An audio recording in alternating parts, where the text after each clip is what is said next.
Reynita Fernandez had not known anything else but the Kingdom of Jesus Christ, a Davao-based religious group headed by a man named Apollo Quiboloy, who believes himself to be the appointed Son of God.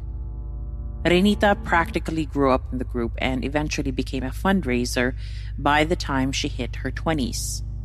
Apart from raising funds, she managed other teams of fundraisers, and there was nothing else that she seemed to be doing, just getting as much money in for Quiboloy as possible, hitting the imposed quotas by the group's leadership. And then she hit a wall. She was exhausted, and soon enough she failed to hit her quotas. She then noticed how she was not valued as much anymore. It dawned on her that her worth and value to this group diminished every time she failed to raise the demanded amount of money. She became disillusioned. Meanwhile, Arlene Caminong was only 15 when she was introduced to Quiboloy's church. She became a so-called pastoral. She did raise funds in the beginning, but soon enough she found herself serving the spiritual wives of Quiboloy, and then Quiboloy himself, providing him foot massages amongst other things. She essentially became their maid, serving at the leader's leisure without any questions asked. And whilst these things may seem slightly unorthodox for a religious group or church in general, these barely scratched the surface of what was really going on inside it. The secrets go much deeper and seem more sinister than what Reynita and Arlene went through. Soon enough, the world will learn about accusations of child sexual abuse, sexual assault, fraud, and other criminal activities. This is the story of Apollo Quiboloy and the Kingdom of Jesus Christ organization.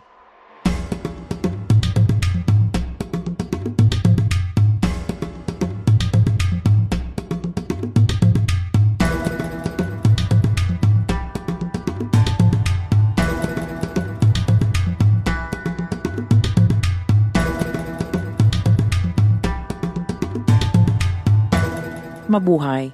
My name is Christine Abregana. I am a Filipino-German former lawyer, a true crime enthusiast, and your host.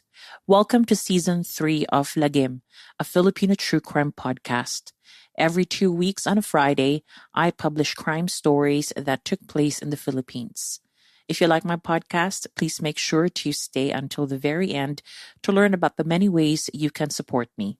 I will also leave some bullet points about this in the show notes.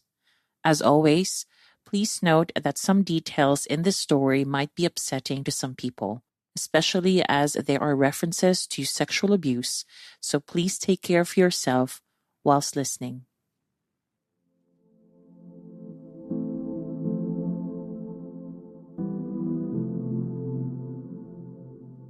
I grew up in Davao, so I am not unfamiliar with Apollo Quiboloy. His Hour of Truth television show was a regular on local airwaves, but I always switched over to other channels to watch cartoons when it came on. I was young and had other priorities. It is undeniable, however, that he was a sort of local celebrity in Davao. When I was younger, we would pass by this gated community, and my mom once pointed out where Quiboloy lived. His mansion-like house stood out, and so it was difficult to miss. But unless you were actually part of KJC or the Kingdom of Jesus Christ, the group was pretty much shrouded in mystery. Sure, Quiboloy was a passionate preacher and speaker, but as non-members, that was all what we knew back then in the early 90s to the 2000s. However, all of that changed in the past 2 years or so. It is as if a dam of secrets has been broken through because the world suddenly became privy to very serious accusations being hurled at not only Quiboloy, but members of his innermost circle. But before we get to that, let us first have a quick look at Quiboloy himself and how he started his so-called ministry. According to his organization's website, Apollo Carrion Quiboloy was born on the 25th of April 1950 to his parents Jose Quiboloy and Maria Carrion. He was the youngest of 9 children. According to the website as well, when Quiboloy's mother was pregnant, she apparently had a vision of God sitting upon clouds and telling her that the child in her womb was his son. To quote the website further, from then on, a series of miracles and spiritual events transpired in the life of Pastor Apollo. He received dreams and visions that even he himself could not understand. Unbeknownst to him, the Almighty Father was already starting to intervene in his life. He was already being prepared for a great calling that was about to unfold. A young Quiboloy wanted to be a pilot, actually, but he went to Bible college instead, attributing this to some sort of divine intervention. Eventually, he became the youngest evangelist in the United Pentecostal Church at that time. After a stint in South Korea, he found his way back to Davao where, according to the group's website, he believed God sent him a series of challenges. He started preaching a different message than that of the Pentecostal Church, and for that, he apparently endured threats and persecution, and this went on for around 5 years. By the end of these 5 years, Quiboloy believed that he was finally assigned to be God's temple on earth. Not long after, on the 1st of September 1985, Quiboloy established the Kingdom of Jesus Christ, the name above every name, in a small chapel in Agdao, Davao City, with apparently only 15 members. That version of Quiboloy's life and the start of KJC is, of course, a bit polished. In reality, Quiboloy got in hot waters with the United Pentecostal Church in the late 70s for teaching things that were not in line with the Pentecostal dogma. He later apologized and was then accepted back into the fold, but he got into hot waters again by the mid-80s.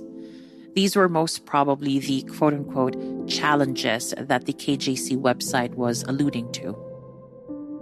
In 1985, he was investigated for essentially going against the church's leadership, who viewed him as arrogant, amongst other things.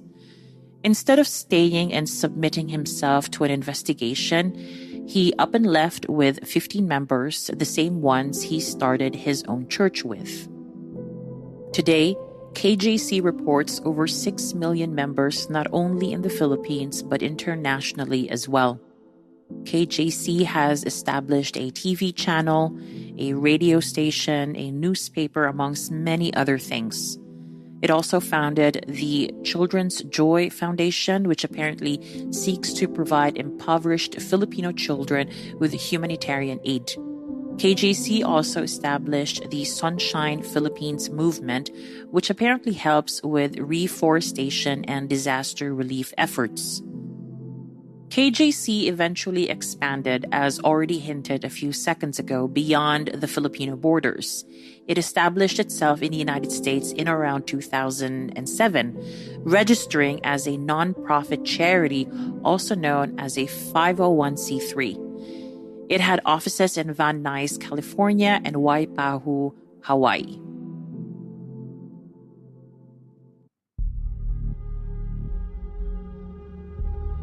I always say we do not know what we do not know. So, apart from the controversies involving KJC and or Quiboloy from the past couple of years, we only know of a handful widely reported and rather sporadic controversies that involved KJC that should have given us an indication of things to come.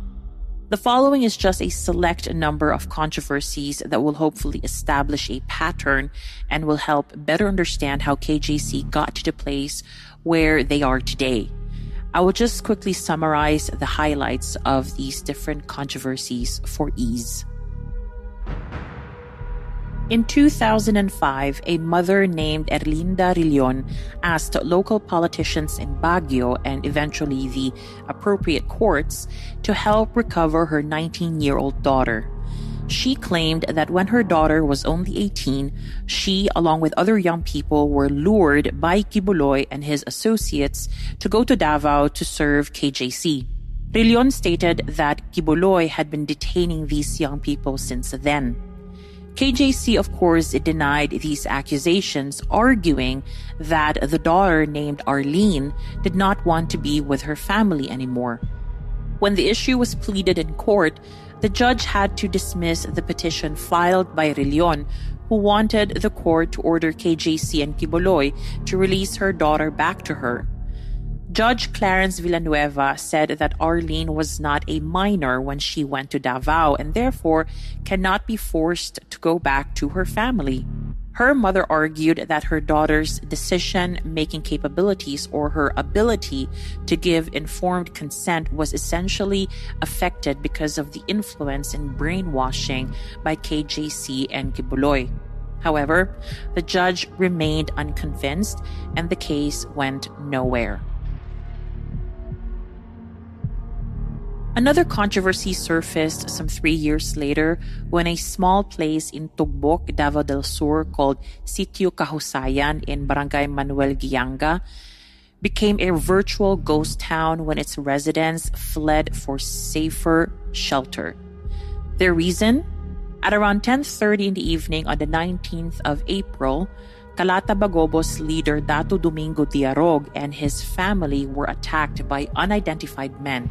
Diarog passed away whilst his widow, Emily, and 10 children survived, albeit wounded. Both Emily Diarog and the New People's Army, the armed wing of the Philippine Communist Party, pointed their fingers at Quiboloy as being the mastermind of Dato Diarog's murder, stating that Quiboloy and KJC had been wanting to buy 2 hectares of Dato Diarog's land for 50,000 pesos.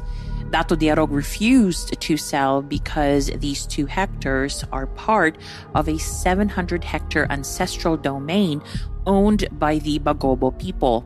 It just so happened that the 2 hectares were near KJC's prayer mountain in Tamayong. I am assuming that if these allegations were true, KJC probably wanted to expand their territory and thus wanted to purchase the 2 hectares. Now, the meager amount of money offered for the land was audacious already. But then it was rumored also that several people were offered payments as well in exchange for Dato Diarog's head. When no one would take up the offer from allegedly Quiboloy's associates, they just sent unidentified men to finish the job. Quiboloy, of course, denied the accusations, calling the NPA Satan's offspring. Meanwhile, police investigators assigned to the Diarog case did confirm that they received reports about Diarog being harassed by men connected with KJC and Quiboloy. They also confirmed that Diarog's farmhouse was destroyed by fire 3 times, presumably by Quiboloy's associates as well. Nothing came of the investigation, or at least nothing exists online to confirm how the case turned out. Many believe that the case did not go anywhere because both the military, police, and then Mayor Duterte were in cahoots with Quiboloy, or were at least providing him with protection. Of course, this is mere speculation. Although a few other things took place from 2008 onwards, such as Quiboloy getting upset that he was not allowed to help the president select his cabinet. Yes, I'm serious. The next headline that shocked Filipinos came in 2018. In 2018, the Federal Bureau of Investigation in the United States initiated an investigation into Quiboloy and the U.S. branches of KJC after a complaint was made by a former member in 2015. This former member stated that she was physically abused for failing to reach her cash quota, something that all fundraisers needed to do as a sort of full-time job for the church. This former member, named Cristina Angeles, disclosed to the FBI that in order to reach her cash quotas, she was made to sell donuts amongst other things. She was made to do this rain or shine, and whenever she could not make her cash quotas, she was physically and verbally abused, receiving punches to her arms and legs. This investigation led to further concerns of human trafficking, in which Filipinos were essentially flown into the U.S. for the sole purpose of making them work as fundraisers. The street-level solicitation or fundraising methods were described as aggressive to the detriment of the fundraisers. These concerns will resurface in the newest indictment from late last year, so put a pin on that. Moving forward, Quiboloy and one of his associates were also investigated for essentially smuggling a total of $350,000 of undeclared cash and parts of a rifle out of Hawaii. Quiboloy was temporarily detained, and the associate was charged with attempted bulk cash smuggling. It can be safely assumed that whilst the probing and investigation were going on, the authorities in the U.S. probably did not have enough to hold Quiboloy and his associates in Hawaii, but this did not mean that the authorities stopped digging. And this leads us to 2020 and 2021.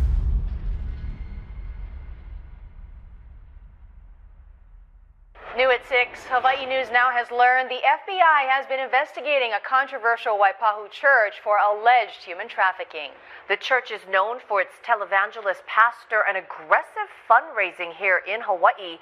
Our Rick Daysog has exclusive details. That's Felina Salinas leaving federal court last month after she was arrested on allegations of trying to smuggle $350,000 in cash out of the U.S. on a plane leased by Filipino televangelist Apollo Quiboloy. Salinas is the local business manager for his church. Hawaii News Now has learned that she was previously arrested in 2015 for allegedly beating a fellow church member who claimed she was forced to raise money. Her attorney, Michael Green, says the allegations had no merit. The next morning, when she appeared in front of a judge, the state dismissed the charges as though they never should have been filed in the first place. Despite the denial, the FBI remains focused on the woman's allegations as part of a larger investigation into possible human trafficking of church members for fundraising here. In early 2020, the following was published by the U.S. Attorney's Office in the Central District in California. Quote, a federal grand jury has charged 3 top administrators of a Philippines-based church with overseeing a labor trafficking scheme that forced church members to solicit donations for a bogus charity after the defendants illegally obtained visas and other immigration documents that allowed the workers to enter and remain in the United States. End of quote. The Department of Justice was essentially accusing KJC's top leaders of scheming to traffic workers into the U.S. by defrauding the U.S. immigration system, something that was built on the information from 2018.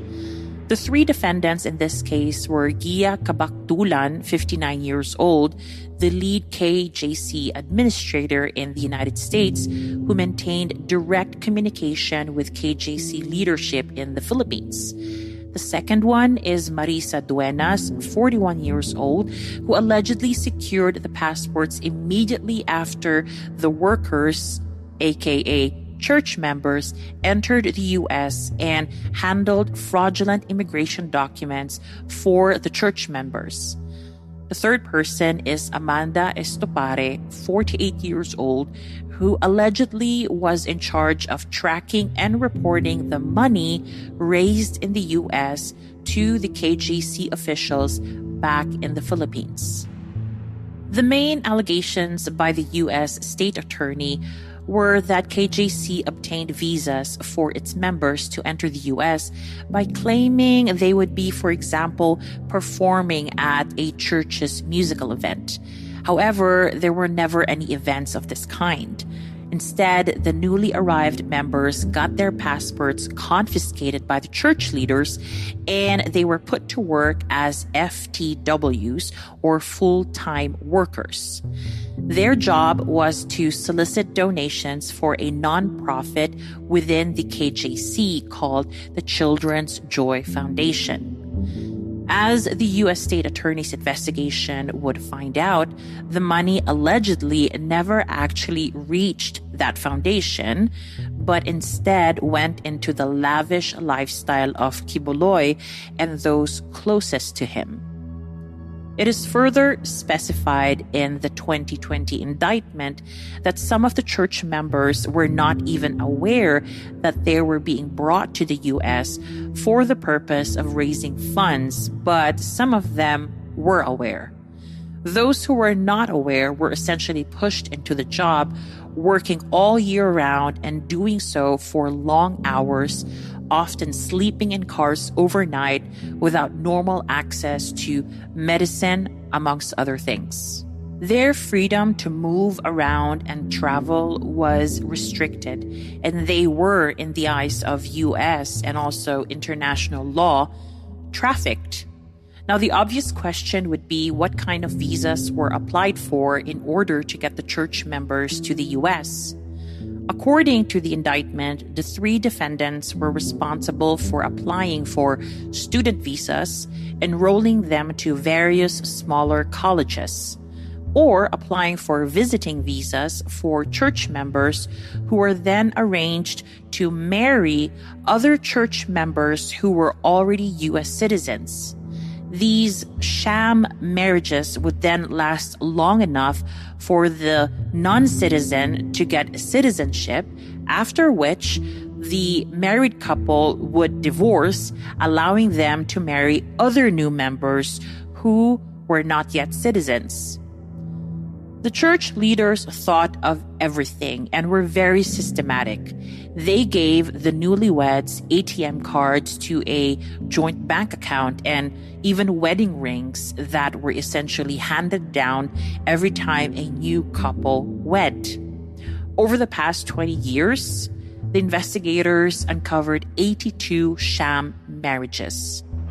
The defendants, all in all, held approximately 72 Filipino passports, 7 United States passport, and even 1 Ukrainian passport that belonged to church members.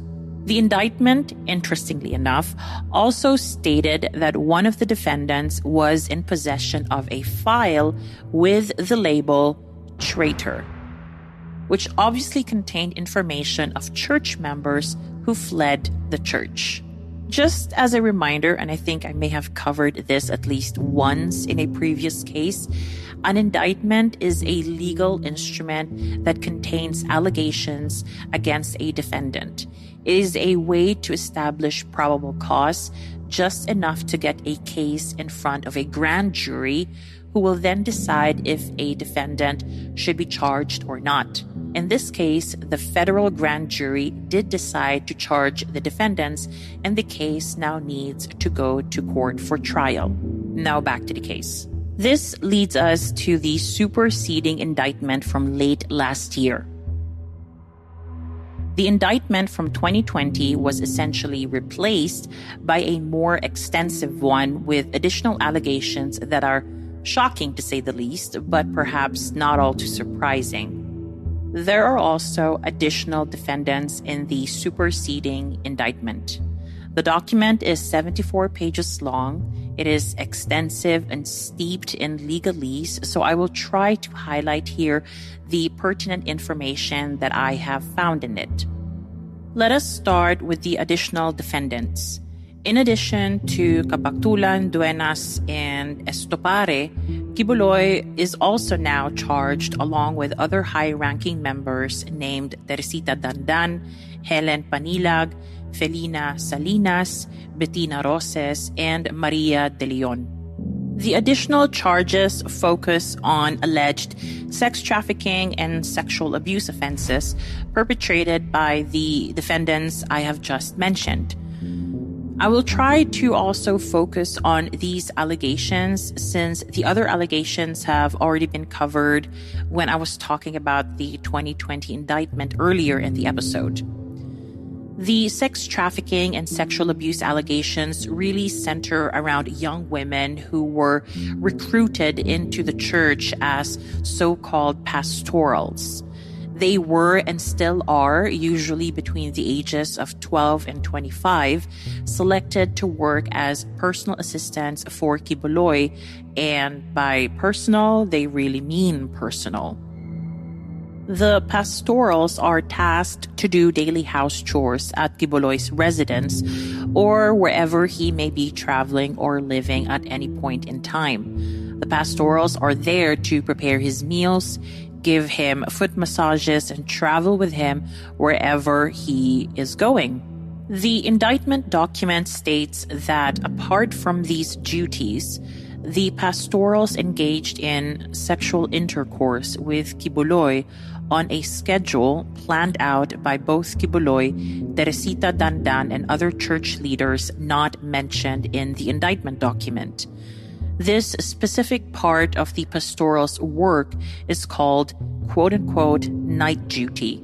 The horrifying part about this is that some pastorals who were still clearly minors were already scheduled to do night duty. The pastorals who had since left the church and had become complainants in this current case also shared with the FBI and the U.S. State Attorney that when pastorals refused to do their night duty, they were threatened with physical and verbal abuse and also eternal damnation by Quiboloy and other church leaders. Those who refused their night duties were also told that they had the devil inside of them, a way to coerce them, really, into having intercourse with Quiboloy. It was drummed into the pastorals that performing night duty was the will of God and also a privilege. It was a necessary demonstration, apparently, of their commitment to give their bodies to the so-called appointed Son of God. In a Rappler article, we further learn that Quiboloy also justified having not only pastorals, but also multiple spiritual wives by quoting biblical passages and asserting that it was in line with his so-called Solomonic ministry, a reference to King Solomon of the Old Testament, who apparently had 700 wives and 300 mistresses. Now, I mentioned one of the ex-pastorals in the opening of this episode. Her name is Arlene. She, along with other 2 ex-members, consented to be interviewed by Rappler. The interview is very insightful, if not slightly disturbing, because of the things the women had to endure. Arlene, who was the only pastoral amongst the 3 women, revealed that although she was not sexually abused by Quiboloy, she very much had to act like a nanny and maid to him. Arlene admitted that Quiboloy was treated like a king. His socks and underwear were cleaned and arranged for him, amongst many other things. After bathing, someone was tasked to pat him dry. And this really was the extent of servitude that Quiboloy allegedly demanded from his pastorals.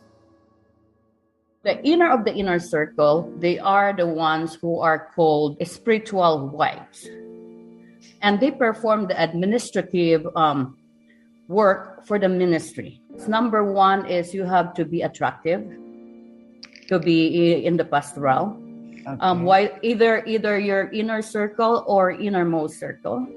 You have to be attractive, and then you have to be obedient.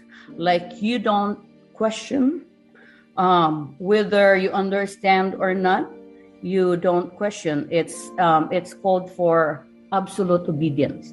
The youngest spiritual wives at that time, he was the one that would prepare Pastor Quiboloy's clothing.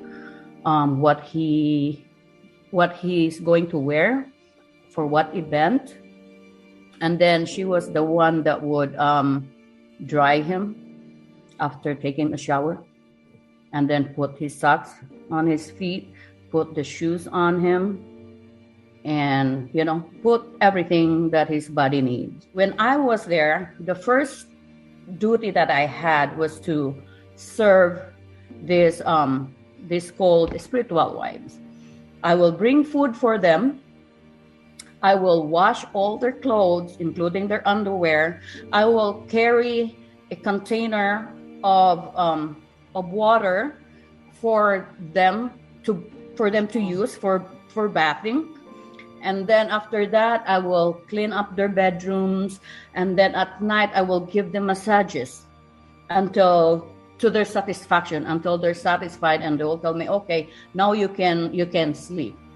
When I was there serving them as their maid, they do a rotation on who will sleep with Quiboloy on certain nights, right? And why I know that, because sometimes I fall asleep on their bed and they weren't there, so therefore they are with Pastor. And then the next morning, they will ask me to clean Pastor's bedroom, and I was young then. I don't know what happened. I didn't think of anything else. And then there were a bunch of tissues on the floor. During that time, while I was massaging them, the strange thing that really struck me is two of them asked me the same question: if I was still a virgin. So I was young. I was like, yes, I don't have any experience with any man. After being maid of this spiritual wives, I became maid of, Pastor Quiboloy. And then they introduced me to give him massages on the feet. Now, the pastorals were also warned against communicating or engaging in any kind of behavior with other men, as this upset the appointed Son of God, and because he deemed this behavior as adultery and therefore a sin. The pastorals who did not question this part of their responsibilities and who were deemed to have performed well were given rewards and allowed privileges such as trips to tourist destinations like Disneyland, or flights on private jets, or the use of cell phones, and sometimes an annual payment referred to as an honorarium. I am acutely aware that KJC members resent being called a cult, but KJC objectively demonstrates textbook characteristics of a cult. Let me run through a few bullet points. Almost always, the lone charismatic leader in a cult is the group's sole authority on truth. There are zealous members who are very protective and unquestioning. The leader's belief and practices are elevated to truth as law. Doubt is being seen as dissent and therefore punishable, or at the very least, discouraged. There is the use of humiliation or punishment, debilitating labor or work, sleep deprivation, and other practices that create groupthink, therefore suppressing individualism and doubt. There's also the sense of us versus them, a sense of elitism claiming special status. There's also a claim that the group's way is the only way to truth and salvation. And in some cults, sexual abuse is being packaged as duty, privilege, something that is acceptable and even holy or sacred. In the cults or sects where there is horrible sexual abuse, the victims are usually women and or young girls and even babies. There is an extra violence and force exerted on female bodies to get them to obey and to keep them subdued. In recent years, you may have heard about a cult named NXIVM, spelled capital NXIVM, headed by a man named Keith Raniere. His hold over his mostly female followers was so strong that not only were they sexually abused by becoming his so-called sex slaves, but they were also branded with his initials on their groin area. They also handed over to him personal information and nude photos as a form of collateral should they decide to later step back from the cult. Do you see the parallels? Whilst Nexium only had adults in its grasp, Quiboloy's church involves girls, minors who were forced to have sex with him according to the indictment. Whatever way you put it, that is rape. In most legal systems, minors are not able to consent to sexual intercourse, let alone intercourse with someone who is possibly 60, 50, or 40 years their senior. It is morally objectionable and unlawful. In the indictment, we learn that allegations of human trafficking and sexual abuse, along with other offenses, had been going on for the past almost 2 decades, specifically from 2002 until 2018. The indictment alone only specifies 42 counts because they are most probably the only ones that the state attorney feels confident in proving once trial starts. In the indictment document as well, we learn that the U.S. authorities were able to work with at least 4 of Quiboloy's alleged victims, 3 of whom are minors who used to be pastorals, which spells big trouble for the defendants even without the other charges. So, as it stands, the U.S. will try to extradite the defendants who are currently not in the U.S. Since the U.S. has an extradition treaty with the Philippines, an application to our courts should be pretty straightforward.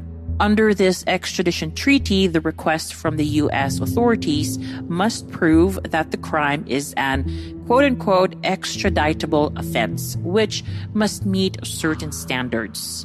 One of the standards or thresholds is that the crime has to have happened in the Philippines.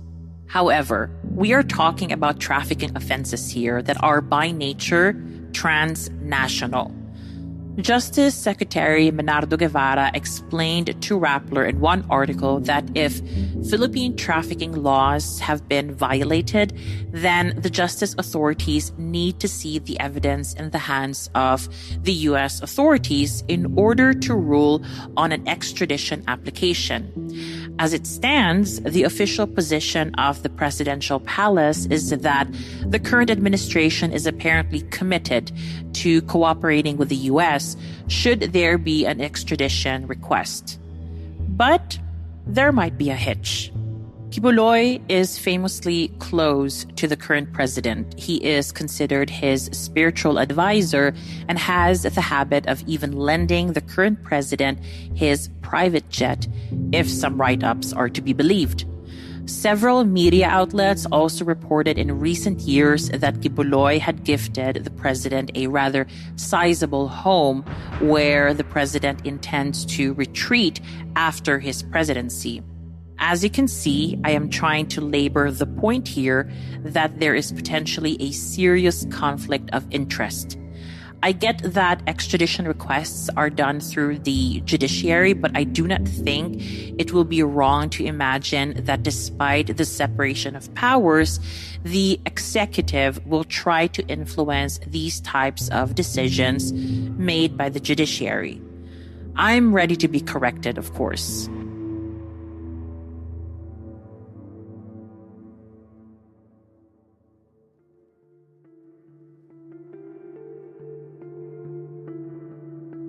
In any case, there's a lot at stake here. This case has so many dimensions. It might need a whole new podcast of its own. Firstly, we are looking at diplomatic relations between the U.S. and the Philippines. Although I have always been critical about this diplomatic relationship, especially when I was discussing the Jen Laude case, I do feel that non-cooperation will have a knock-on effect on honest Filipinos wanting to gain entry into the U.S. for things like studies, work, or business. Secondly, we should be worried about the office of the president being so beholden to a private person who is financially very powerful and who has a lot of religious influence on a number of people. Remember that the president once apologized to Quiboloy when he did not accept Quiboloy's offer to give him advice about selecting his presidential cabinet. I find this rather bizarre and alarming. Lastly, if an extradition is denied and no trial can be initiated, what kind of signal does that send to women and girls in the Philippines? It may seem to them that the government is not willing to protect some of its more vulnerable citizens against a powerful and influential individual with close ties to the current president. It may also seem to anyone looking at the situation that the government is willing to just let this religious group operate with impunity, recruiting potential fundraisers who will be worked to the bones and perhaps trafficked to the U.S., or also recruiting young women and girls only to be sexually abused and mentally scarred for life. The government ought to think twice or thrice before considering any extradition application, knowing that the implications are huge. Ultimately, this is also a chance for the government to look inwards and investigate domestic human trafficking, sexual abuse cases, and other potential criminal activities by KJC or Quiboloy himself on Filipino soil. But only time will tell how this all will pan out. So keep your eyes peeled. I know I will keep mine peeled for sure.